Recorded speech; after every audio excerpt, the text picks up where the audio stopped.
إن الحمد لله نحمده ونستعينه ونستغفره ونعوذ بالله من شرور أنفسنا ومن سيئات أعمالنا. من يهده الله فلا مضل له ومن يضلل فلا هادي له، وأشهد أن لا إله إلا الله وحده لا شريك له، وأشهد أن محمدا عبده ورسوله. أما بعد، عباد الله،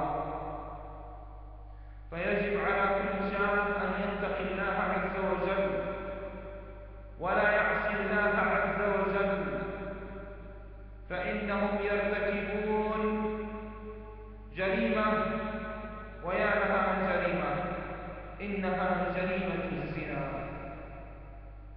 اتق الله يا من ترتكب هذه الجريمة، اتق الله في بنات المسلمين. أقول لك أو أسألك سؤال: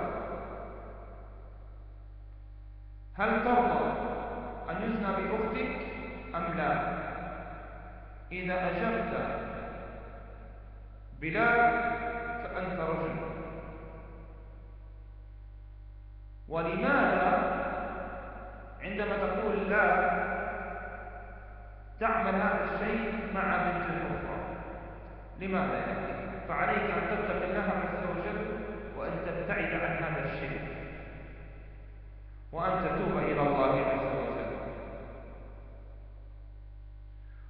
وإن أجبت بنعم فأقول لك أنك ديوث، وأبشرك بأنك لن تدخل الجنة، لأن النبي صلى الله عليه وسلم يقول: الديوث لا يدخل الجنة ولا يجد ريحها. سبحان الله.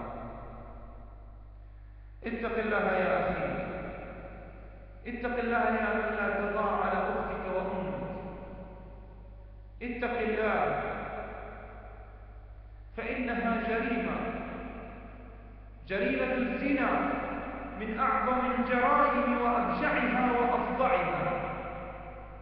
ضررها معلوم، تنتهك بالزنا الأعراض وتضيع بها الأنساب، تنتشر الأمراض التي ما سمعنا بها في آبائنا الأولون.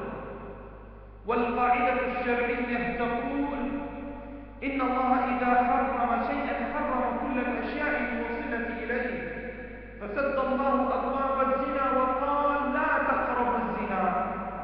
حرم الله الاختلاط، وحرم الخلوة بالمرأة الأجنبية، وحرم التبرج والسفور.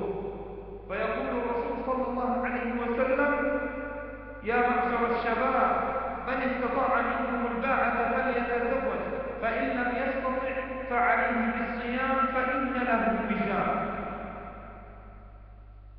وآخر دعوانا أن الحمد لله رب العالمين.